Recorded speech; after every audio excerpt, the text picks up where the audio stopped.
All right, thank you. What an incredible honor to be here today.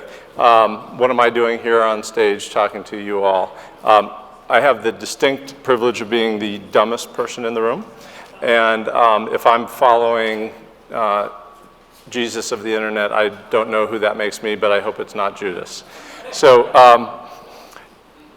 I'm here to really give you a slightly different perspective on IoT, and specifically from the building, construction, design, development world. Oh, I just click next here.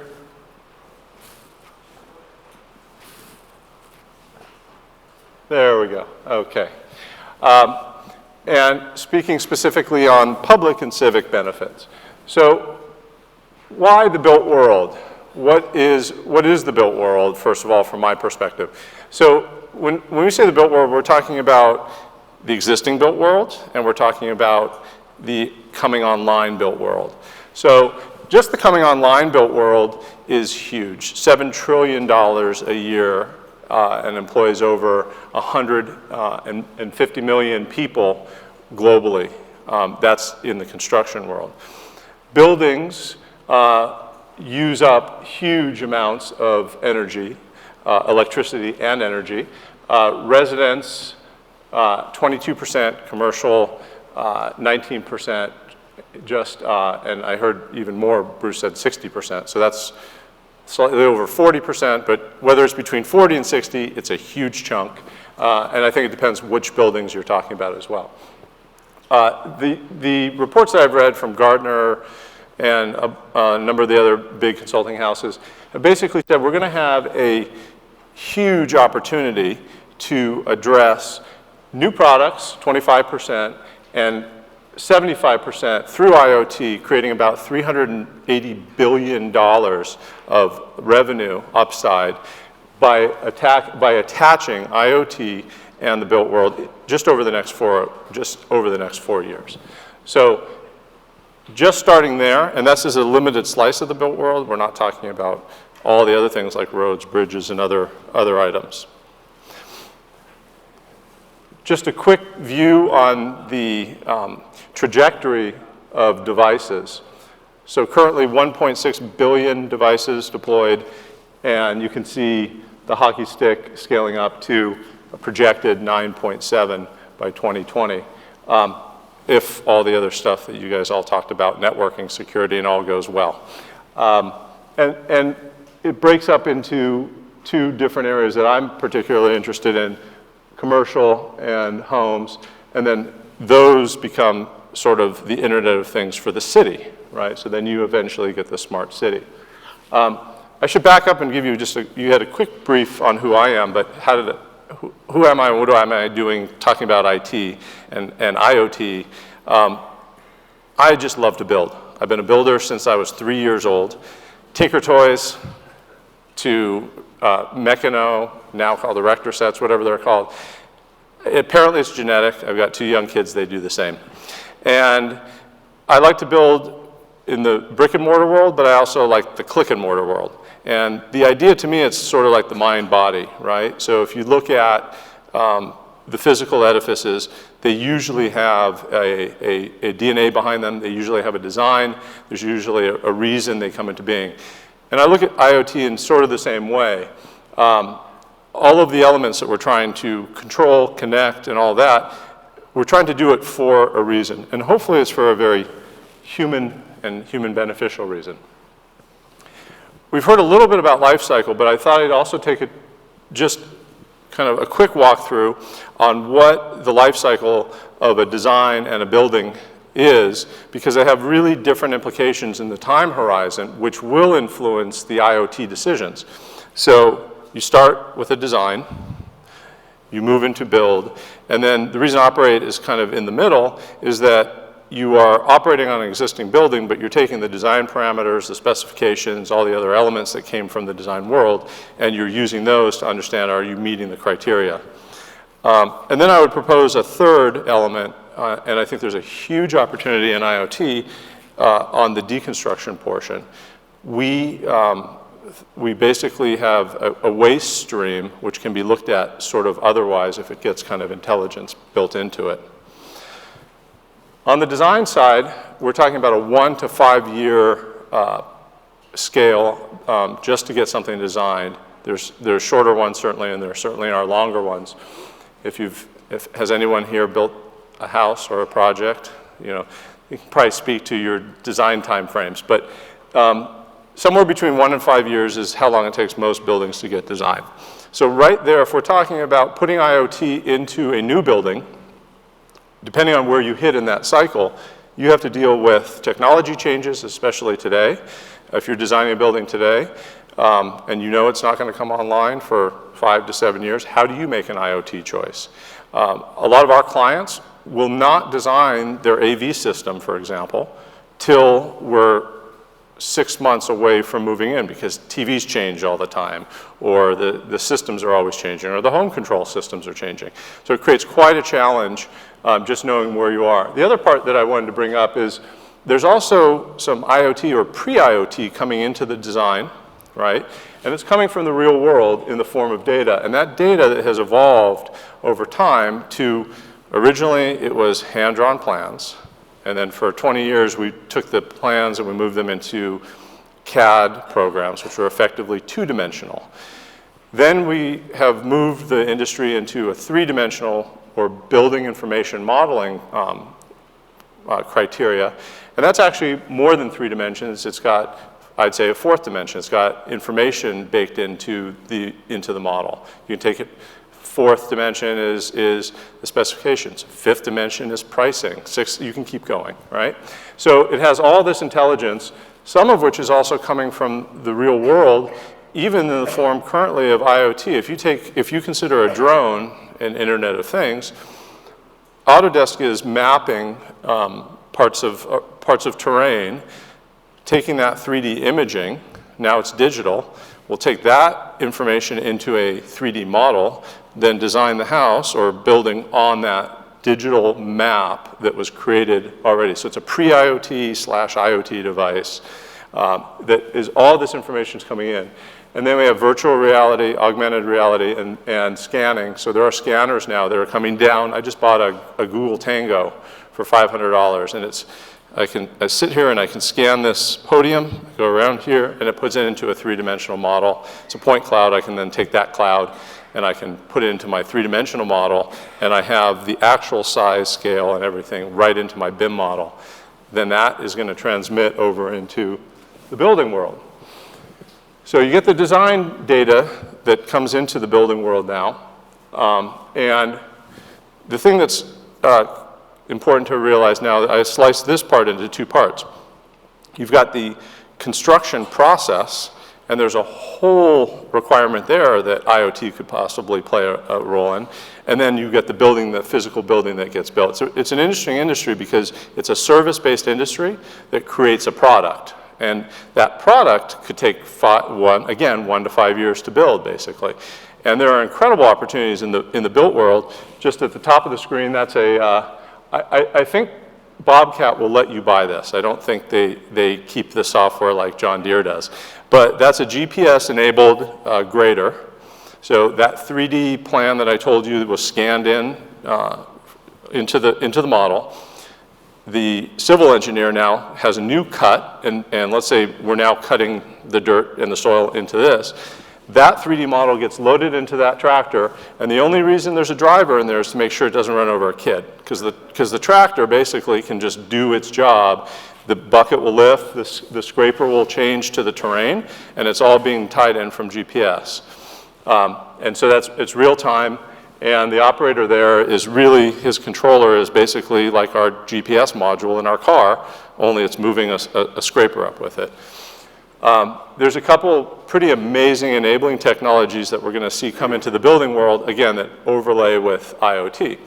3D printing, whether it's one day when your plumber comes out and he's going to print the part to fix your faucet that's getting, the part's getting downloaded from Germany. Or in some cases, there's a professor at SC, and they're doing this in China in some cases, where they're actually 3D printing concrete structures. So it's a giant, XYZ axis. There's a picture kind of a model of it down below. and it's laying out the concrete, and we're going to have printed homes coming into play. And then that printer can probably eventually lay wires and whatever else it needs. The middle picture is kind of interesting. There's a company out of LA, and they're called Daiquiri, without one of the vowels. And they've got an augmented reality headset. And that headset is like HoloLens, if you've seen that, or we're all really excited to see what Magic Leap does, but this one you actually wear the visor in front of you. You see the real world in front of you, but you also see projected on it an overlay of what could be. So you've got the design happening. That's really kind of virtual reality. And then you can then take that virtual reality, and now I can stand here and see my augmented reality, and I can see the steel, right? And I can see the pipes even before they're built. And so that's all coming into play. All this technology exists now. It just hasn't flown down either cost effectively enough or training. And then post that, I'll be able to look at a wall and I'll sort of have X-ray vision because I'll know that the pipes and the electrics all run through there through this augmented reality. So all of this life cycle process leads up to eventually a building, right? Sorry, backwards. And you operate it. Now you have a whole different time scale, okay? So most buildings are on average a 75-year lifespan, or engineered with that type of end of life. They go longer and we preserve them for other ways. But if you figure 50 to 100 years for an average building, doesn't mean the end user is going to use it for that, but that's the building. That's a whole different requirement now for IoT. How do you make a decision on technology when you're out a half a century, right? So clearly you have to, I think, get into something that you know will be around. That gets back to some of the things that have been talked about. What are open standards? What are things that will get accepted? And you can't rely on a company that may or may not be in business in that period of time. So that's the life cycle. And that is just to walk through it. There's one last part to it. And there was a book I read about, I don't know, 10 or 15 years ago, William McDonough, and he wrote it with a scientist as well, a chemist. And the concept was, why do we even have this idea of a waste stream? I'm not talking about our plumbing waste stream, but like our product waste stream. Why do we have a waste stream? Why are we not creating products in the first place with the understanding that what gets out goes back into the supply stream, not the waste stream? It's kind of like recycling, but it's getting it into the design part. I call this Internet of Trash, okay? We've got, 99% of our building waste is literally down the drain. And not the deconstruction, but the building waste. And MIT Cities Project just did a really crazy study on, I think it's Boston's sewer system. And they reported, I mean, you probably shouldn't read it, it's kind of scary, but if you do, they reported on like 95 viruses and different contaminants and all those kind of things that are just happening. But if you take that from a big data layer and you can then analyze it, it's probably really fascinating what you could potentially predict. I mean, most historical large health things have been water related to some case. But the other part to this is, again, incredible opportunity. So we've done a lot better in the US on recycling our construction waste. We recycle from the early 90s at about 25% rate to currently at about 40%. And depending on what stats you get, just the buildings alone are about 170 million tons of trash. I can't even, I wouldn't even be able to tell you how to quantify how big that is, but you look at one landfill and realize there's thousands of them. If you take roads and other structures, it's probably 350 million tons of trash. So if we're at a 40% rate, there's a 60% opportunity to take that waste and actually put it back into the supply stream. So somebody who attacks that from a business perspective, it's going to be huge. I mean, there's always been money in trash. That's probably why Waste Management does well as a public company. But if we could figure out ways, and I think again going back to the design side, imagine if our Imagine if every piece of lumber got delivered to a job site with a piece of information in it, or every piece of steel already had that piece of information in it. When information storage delay tolerant network chips get so cheap and you know, some other form of device identifying it, now we're deconstructing the building, and you know, it's probably a robot that's going to deconstruct it, and it's just going to know that that is a piece of steel and it's worth this much and it goes there. So, you know, I could see a time where we look back on our waste in both senses of the word, as just it's not sustainable. So basically, I see IoT as an opportunity to actually increase sustainability. Christopher Alexander is one of my favorite, I would call him, I guess, an architect and an architectural theorist. He doesn't get the claim he should get because he doesn't really talk about modern buildings. He writes about humanistic buildings, and those tend to be older and tend to be stuff from the Middle Ages and things like that. But in doing some of the research for this, I came across the book that, another foundational book for me was Pattern Language. And his teachings on architecture were so basic and programmatic that apparently a lot of computer programmers have used them and studied them. And in fact, they were the basis of Wikipedia, which is pretty amazing. And so I just learned that in this research. But I thought this was appropriate for this. We define the organic order as the kind of order that's achieved when the perfect balance between the needs of the parts, right, and the needs of the whole. And to me, that's a really nice thought toward IoT, because there's a lot of weight. It kind of feels a little barbell. There's a lot of weight on this idea of big data and, you know, cognitive computing and even AI. And I think that's great, but it's skipping over really quickly what's the purpose of getting all these things connected. And so I mentioned cognitive built world. How's my time? Just trying to think here. I'm okay? Okay. The cognitive built world, as I define it, is the word think, right? So to think, right? I think, therefore I am, or whatever. I can imagine this little device wanting to think. It's different a little bit than it's related to smart, right? So cognition is about understanding, learning, and remembering, right? And so if we can get computing into that with IoT, that gets really interesting. So just at a high level, I know there's a lot of details on this slide. The key takeaway from this slide, I think, is again, the scale and the devices, but it's also the inflection that's about to happen in the next 3 years between devices in the commercial world and devices in the home building world. And so devices right now are at about 518 million in the commercial world. That's mostly webcams and lights. And they're about 340 million in the home. In 3 years, homes are going to outnumber commercial buildings in the amount of IoT devices that they have. And that's a really significant thing for a lot of reasons. Obviously, from a business perspective, from home ownership and having these, affording these items that were usually only basically, honestly, for the clients that I work for, they could afford all these automation systems. But today, we're getting to the point where it's about to flip.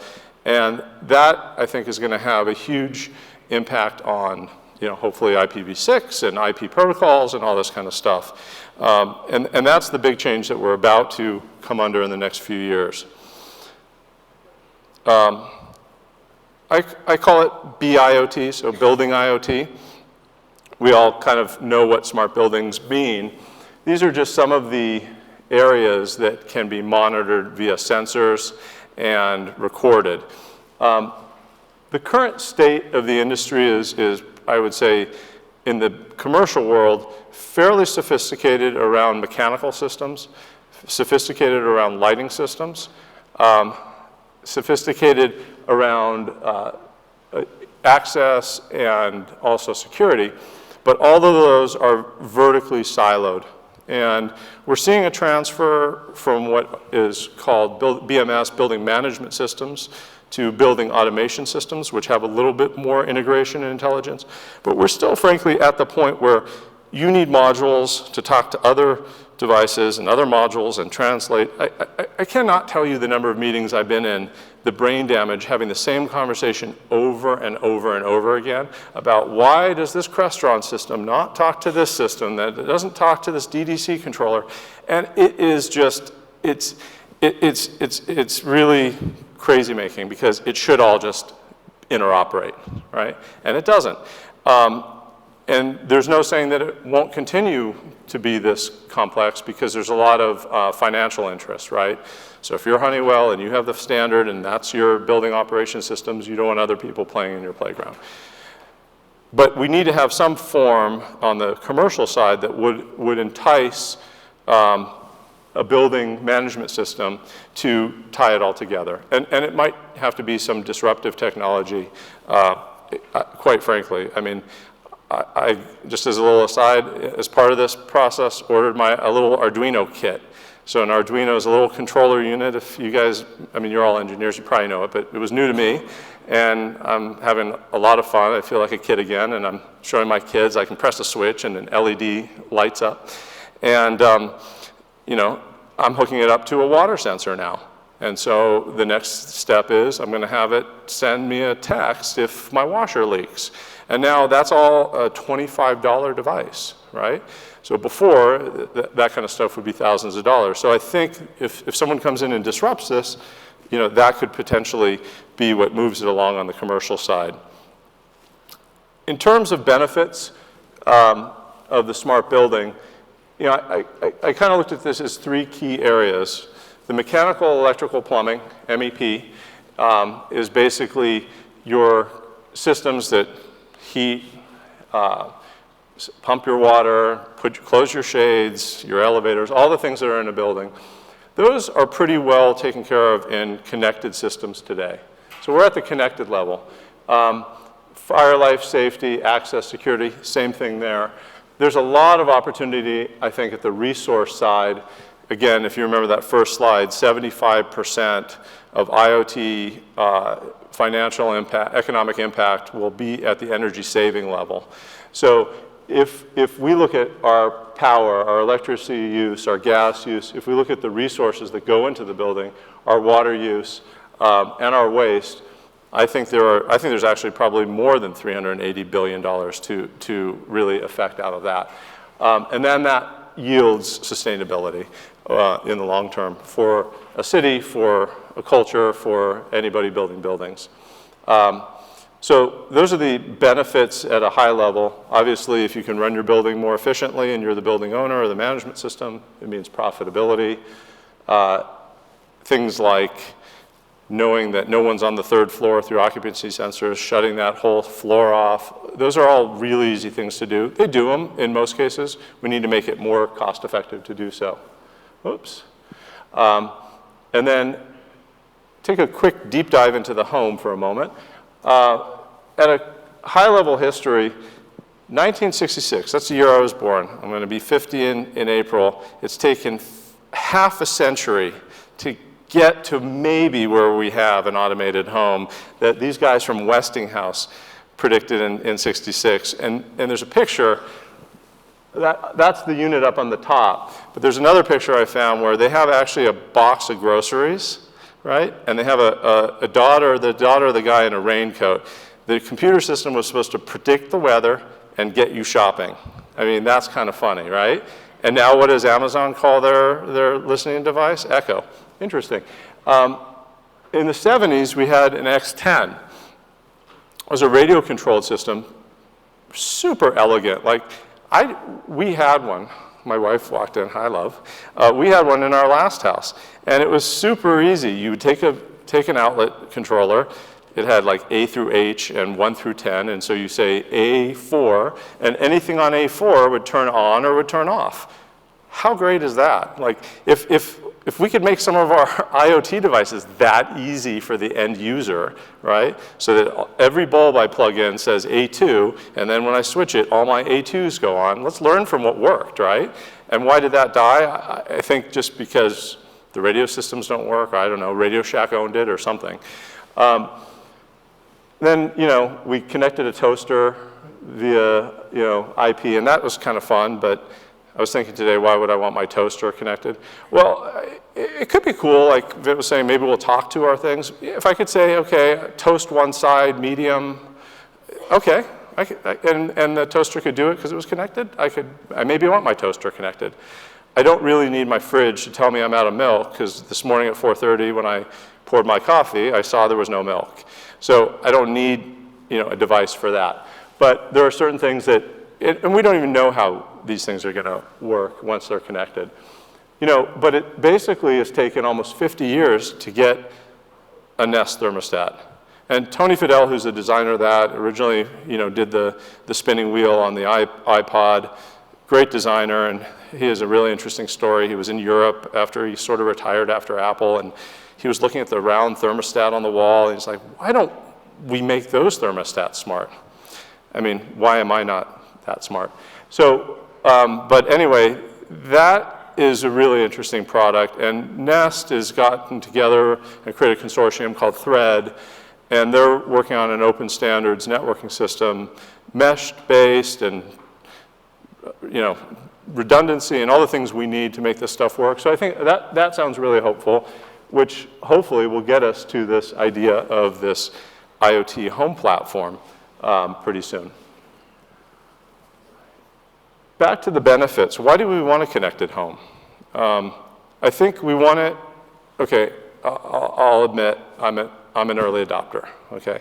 So I want a connected home because it's cool, right? I wanted to control my PowerPoint with my Apple Watch, but this is a HP or a Dell, and I couldn't do it. So next year, Mike, I'm going to do that. But there can be some real values, and I think central to the conversation is why do we want it? What are the security and privacy issues around it? And then if it does all that we promise it can do, and hopefully we haven't overstated the Gartner hype curve, and hopefully I'm not overstating it, even though we may be at the peak of it and get into the trough of disillusion and then eventually get back into that area where it's real. But I think this is all real. I really do. I think that we can care for our elderly better, right? Why should my dad have to go into an old age home? Why can't he stay at home and I can have the peace of mind that I'm connecting with him whenever I want? Why, same thing with children, right? All that kind of stuff. Knowing your home status, whether it's your existing home, if it's a vacation home, being able to dial it up, all those have real values.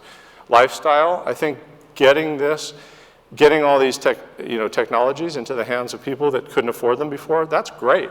And that creates all sorts of new opportunities, new business models, new intelligence. I'm not going to go into all of these connections, but just to touch on, let's say, why would you want to tie your sprinkler system to the Internet of Things?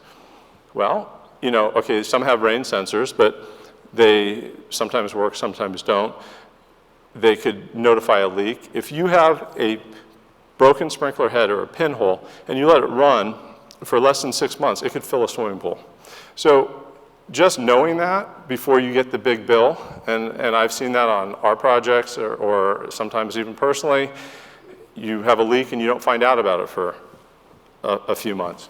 And so those are the kind of things where it can really save you a lot of money and again be more sustainable. Smart cities and connected cities, I define those again as different than just connected. So you connect the city, but if you really want to make it smart, what services are you going to add with that intelligence, right? And this gets really, really interesting when you start thinking about, what mobile broadband for every citizen does to a democracy, right? How does voting work in that kind of situation? How does information exchange, security, all those kind of things, the analytics you get from that to benefit the citizens? I think there will be opportunities in the energy conservation side, right, to create public-private partnerships, because cities really have, they have their income through taxes, permits, and other things. But they're also a big expense. They run things off expenses, and then they have to work off budgets. So if a big upgrade for a major infrastructure project costs $100 million, and it's going to save them 50, even though that makes all the sense in the world, and we would all say yes and vote for that, if they don't have that 50 million allocated in the budget, it's not happening. So now this creates a profit pool opportunity for, you know, the standard ways would be Wall Street, you know, creates some kind of financial vehicle and gets a percentage return on that guaranteed revenue. But why couldn't the citizens of the city crowdfund it? Why couldn't, if you said to citizens in this city, hey, if we put in all LED lights and they're all smart connected, it's going to cost us 50 million bucks, but we're going to save 100, will you please all write a check and we'll give you 5%? Great. Why doesn't that work, right? So there's all these new models that can start to come out from this connection. From the public service side, e-government, health, and all that. We've talked a little bit about sustainable cities, engaged citizens. There's some really neat stuff happening, and it's usually being led by lighting right now. And so a couple quick stories. I just did a quick storyboard, I guess in keeping with our biblical theme. In the beginning, there was light. And then the old lights used 40% of our power, 1% of the global power. But then you take that really beautiful old light, and there are really beautiful old lights. In fact, I have a book on all the LA city street lights, fantastic. You put that with a little bit of brains, and now you have a smart light, right? So what's a smart light? Well, it's first of all, it's connected. It uses LEDs. LEDs are easier to dim, typically, than the old sodium and other lights. They also are tall, and that's going to come into play in a second. So you get a lot of savings then, and then you can combine them with a mesh network. So LA is doing an experiment right now with 100 lights, Ericsson and Philips, and they're basically connecting them all together in a mesh network to increase broadband for a community. And it's having an incredible effect in places they never would have expected. So they knew the financial impact because you can run the electricity models pretty easily. So LA converted 140,000 streetlights using 63% less energy and saved, you know, over $50 million. An ancillary benefit that they didn't expect, they didn't anticipate as much, is that night crime went down 10%. And then that night crime going down then allowed rejuvenation of certain neighborhoods.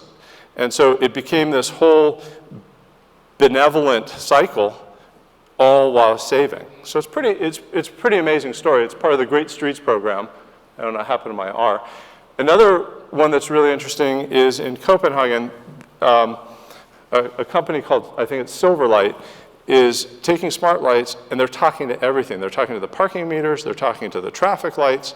So a red light, a car stops at a red light and there's a pedestrian.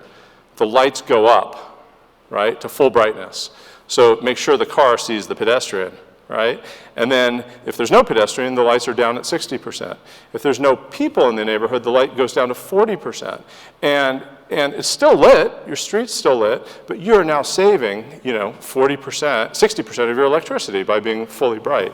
And you walk up to a parking meter, the light turns up, right? All these just basic things. It's pretty amazing. So you start to connect it. Then I mentioned the LA mini cell towers. They're expanding broadband, right? And that's a really interesting story to read about on how they're using the IPv6 network. Each light, it has its own address plus a MAC address. And I sound like I know what I'm talking about. It's podcasts. They're awesome. What it does now is they've now basically deployed, it's a twofer. They've fixed their lights, they've lowered their energy, and they've got broadband now in an area. And then that broadband now enables all sorts of other activities. And then that begets the smart city. So the lighting is really interesting. And a nice side effect is it has another environmental aspect where by lowering lights, I'm sure most of you are probably familiar with it, but darksky.org, I have nothing to do with it, except I think they're doing a great job lowering basically our light output into space so that our kids can see the Milky Way. 2 slides, can I go? You're telling me to stop? I'll go fast. I thought that I'm ambivalent about Frank Lloyd Wright, but I do like this quote, right? The architect must be a prophet and see out 10 years, otherwise don't call him an architect. This is the last 2 slides, and this is kind of the key, right? Where are we going with this open or closed or hybrid or fragmented, right? So currently we're fragmented in our devices, particularly in the home world. There's an opportunity to go open. There's more profit for individuals if they succeed, individual companies if they succeed in the closed. And there's the kind of the friction right now.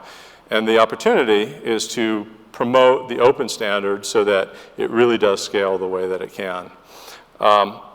So what are our barriers? We have psychological barriers, we have standards barriers. You've heard it all, I think. Marketing, I think Thread is doing a great job on that. Standards, it's what we're here for. Security and privacy, I didn't even talk about that. They get lumped together. There's a great security expert before me. I think there's some really innovative stuff happening on privacy protection that can be deployed on this, that we have an opportunity because it is about trust. And we can't get stuck in thinking we're just connecting devices, we're connecting people. And in order to connect people, the people have to trust that the devices and the information that they're giving are in good hands. And so I think that underlines everything, and we have to get that right, because we haven't done a great job of it on the internet, and we didn't need to, but now we need to, and now we really need to do it if it's in IoT. And I know I'm done, so that's all I got. Thanks.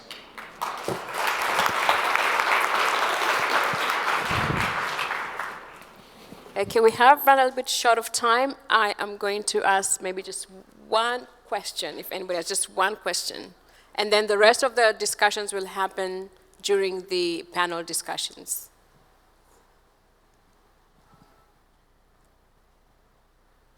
Ben, you're making my day. I get a question from you. That's awesome.